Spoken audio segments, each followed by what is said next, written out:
Hey guys, every year video games and the hardware that they run on get more advanced, with mid-generation refreshes like the PS5 Pro and new graphics cards coming out every year or so. Features like ray tracing and AI advancements have become major talking points whenever something new is announced. But I don't want to talk about that. Something else I've noticed in the gaming space for the last few years is the rise of smaller, retro-style games as well as fan projects demaking larger AAA games. So with all these technological advancements, what's the point of these purposely older looking games? Well, I actually think that there's a lot of good reasons that people make and play them, so that's what we're going to talk about. That's what I'm going to yap about today.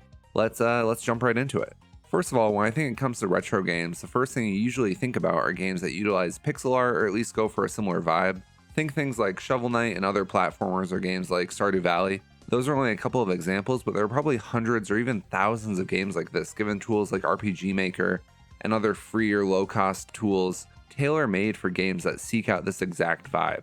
But just because there are so many examples of these types of games doesn't mean that that's all I'm talking about when I say modern retro games. There are also low poly style games that try to go for a more N64 or PS1/PS2 type look. There's not as many examples of these sorts of games for obvious reasons, such as the fact that working to make a 3D game can often be more labor intensive and complicated, even if the amount of detail is rudimentary upon first glance compared to current gen studio releases. And even though I say there aren't as many, you should remember that that's in comparison to the thousands of pixel art based games. I see more and more of these every day, and they span all genres, from horror games like the newish Crow County to more chill games like Webfishing, which came out fairly recently. This style of original low poly games are growing, but it's not just original games taking on this approach to gaming. There's also the Demake that I feel like I need to mention, at least briefly. These games are kind of the perfect blend of modern games and retro aesthetics. Taking a well-known brand or mascot and reimagining it in a retro-style setting is the name of the game when it comes to Demake.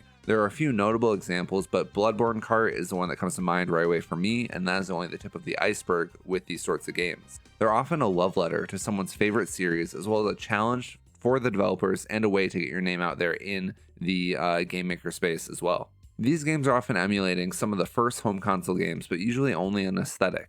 When it comes to things like color limitations or total size, they aren't really concerned with that at all.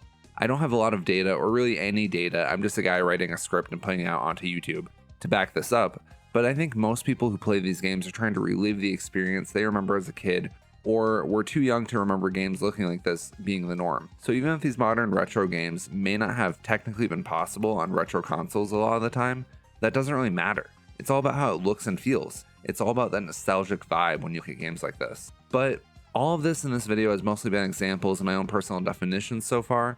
It doesn't answer the question of why these games are made, and obviously people don't need a reason to make something. The creation is reason enough in my opinion. But why would someone or a small team make something that looks like this instead of making something that takes advantage of modern consoles? I think there are actually a few obvious and not so obvious reasons that a dev team might do this that benefit them as creators as well as us as consumers of these games. And it might even be better for the game industry as a whole, especially as we get closer to a world where there are no real hardware limitations. So firstly, and possibly most importantly for us as consumers, these games are usually super accessible compared to a brand new AAA or even AA game. With how expensive graphics cards and new consoles have become, it's nice to know that you can still play something new, even if you don't have the latest and the greatest.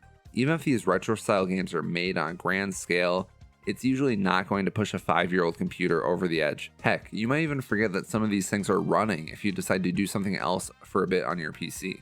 Another great thing is how accessible these games tend to be when it comes to the price. Now, if we're being honest, you can usually get a AAA game that's over a year old, or sometimes even newer, for pretty cheap on something like Steam if you wait for a sale, or on the secondhand market when it comes to consoles. But it's nice to not have to worry about that. There's something very refreshing to see a new, albeit older looking, game come out, look at the price and go, sure, I'll try that out. No worries about how many hours you can squeeze out of it, or justifying if you'll enjoy it enough for its $60 or $70 price tag. I mean, some of these smaller games are free, for crying out loud. At the end of the day, the fact that these games are cheaper and therefore more accessible to the average casual player is a huge plus and makes it a lot less of a financial risk to try something that you're not 100% sure will be your cup of tea. These sorts of games have the potential to open you up to a genre you would normally never play. On top of those advantages, these sorts of less graphically demanding games are also more accessible to developers, be that seasoned pros or first-time indie devs. Large studios have the hardware and money to make large AAA games, but it should come as no surprise that not every small indie team is going to be able to physically create something on the scale of a God of War or an Elden Ring style game. It just isn't possible or easy for a lot of smaller teams or solo developers to afford computers and just have the time and the money to make something like that without going into massive debt, let alone trying to have multiple computers and other pieces of hardware with that power if you're a part of a team. Large studios often have the backing of huge companies or investors, and unfortunately many smaller or solo studios don't have that luxury, so these sorts of games are a great way to still get your idea out into the world, even if it isn't going to be the next blockbuster on everyone's mind. On top of all these added benefits to the developers, I think a thing that shouldn't be overlooked when it comes to games like this is how they restrain developers and let them focus on the core idea they're trying to get across. When you look at AAA games and indie games that are taking advantage of modern tools, they often look very beautiful. They can be almost photorealistic at times with how advanced 3D modeling has gotten, as well as utilizing things like marketplaces to buy cheap, realistic looking 3D assets. And a lot of these games are great. Don't get me wrong, I enjoy games like this all the time, but a large amount of these games only look great, with no real focus beyond looking great, which sucks. Going to Steam or the PlayStation Store or whatever else and seeing a game that looks awesome, only to find out that the actual game sucks, has got to be one of the most disappointing gaming experiences there is. This isn't to say that retro-looking games can't be bad, but they at least have the advantage of not spending all their time focusing on graphics, since that would defeat the goal of looking retro. They can't use something like that as a crutch. Without the expectations of looking as realistic as possible, I found that game devs seem more incentivized to focus more time in general on tightening the gameplay experience, making a unique art style, expanding the story they want to tell, or just making more games in a short amount of time. It's so easy to focus on one thing that you accidentally ignore everything else, and I feel that so often happens when it comes to graphics. Rightfully so, honestly, since that is the first thing people notice about a game, judging a book by its cover, as it were. It's a tough balance, but I think having more games that look bad opens up the world of gaming just a little bit more. One final benefit of these modern retro games that opens up gaming as a whole is the variety in terms of storytelling and experience that these games provide. I've already kind of touched upon it in the section about creative restraints, but I don't think that this can be stressed enough. In a world where the same 10 games seem to be re-released every year, at least upon first glance, it's more important than ever to make, buy, and play games that bring variety and new experiences to the mix. Things are being made every day that test the very boundaries of what a game can even be, and I think that's great. We're truly living in a golden age, even if there's a lot of slop to wade through. I also think that a lot of these games wouldn't be possible if they weren't being made as these modern retro games, because there just isn't enough time, money, and manpower to make every idea as an expansive AAA experience. So, in conclusion, we've talked about all the different types of modern retro games, at least as I see them, that I want to talk about. It's a wide range, and conceptually it can only get wider as years go by and more things become retro. Eventually, even things that people are growing up with right now, like Roblox and Fortnite, will be retro. And that might be the weirdest thought I've had all day, will also make me feel old to the point of being basically dead.